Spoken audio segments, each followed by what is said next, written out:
गंगा नदी में क्यों छोड़े जा रहे हैं 1000 कछुए। जानिए कैसे पानी को साफ करने में करते हैं मदद। गंगा नदी को स्वच्छ बनाने के प्रयास में जुटी केंद्र सरकार। 2017 से अब तक छोड़े जा चुके हैं 5000 कछुए।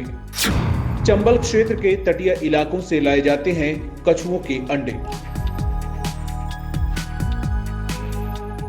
नदियों में गंदगी एक बड़ा मुद्दा है, खासकर गंगा नदी में। साफ करने के लिए सैकड़ों तरह के इंतजाम सरकार करती है। उन्हीं में से एक इंतजाम है कछुओं का। चौंकिए मत, ये सच है। कछुए आपके लिए गंगा का पानी नहाने लायक बना रहे हैं, वो भी कई सालों से। और इसी क्रम में अगले 2 महीनों में उत्तर प्रदेश के वाराणसी में गंगा नदी में सैकड़ों और कछुए छोड़े जाएंगे। इन कछुओं की मदद से गंगा नदी के पानी की गुणवत्ता में काफी सुधार हुआ है। नमामि गंगे कार्यक्रम के संयोजक ने कहा कि इसमें कछुओं की बड़ी भूमिका रही है। कछुए नदी में फेंके गए मांस और अपशिष्ट उत्पादों को खाकर पानी को साफ करते हैं। आखिर में गंगा एक्शन प्लान के तहत कछुओं के प्रजनन व पुनर्वास केंद्र में 1980 से अब तक 40,000 से अधिक कछुए पवित्र नदी में छोड़े गए हैं।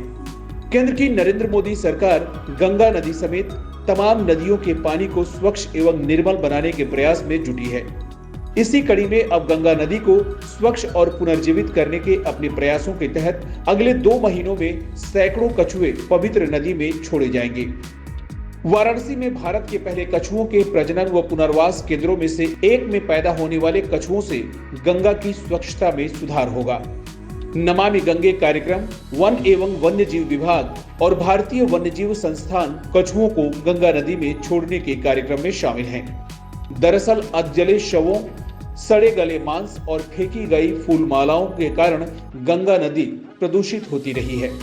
कछुआ पुनर्वास केंद्र में काम करने वाले WII के जीव विज्ञानी आशीष पांडा ने बताया कि गंगा नदी में 2017 से करीब 5000 कछुए छोड़े जा चुके हैं। इस साल भी 1000 कछुए छोड़े जाएंगे।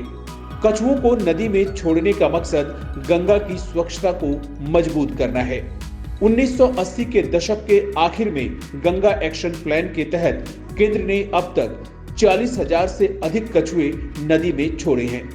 गंगा एक्शन प्लान के पहले चरण में करीब 28,000 कछुए छोड़े गए थे।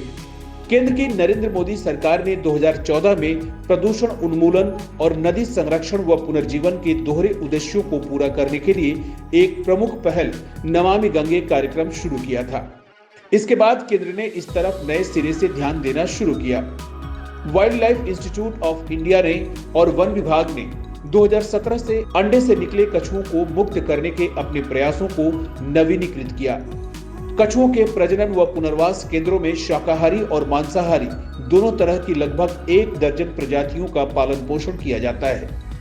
वन एवं वन्यजीव विभाग की टीम चंबल क्षेत्र के तटीय इलाकों से कछुओं के अंडे लेकर आती है। कछुए के अंडों की 70 दिन तक निगरानी की जाती है। इसके लिए उनको ऐसे कमरे में रखा जाता है जो अंडे सेने के अनुकूल होते हैं। जमीन में पानी भरने और ऊपर ईंटें रखने के बाद अंडों को लकड़ी के बक्सों में रेत के अंदर दबा दिया जाता है। एक डिब्बे में केवल 30 अंडे रखे जाते हैं। जून और जुलाई के बीच 27 से 30 डिग्री सेल्सियस के तापमान पर अंडे सेने का काम पूरा किया जाता है।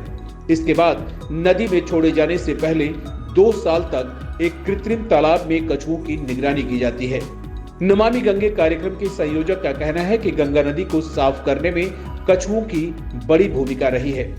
कछुए नदी में फेंके गए मांस और अपशिष्ट पदार्थों को खा लेते हैं।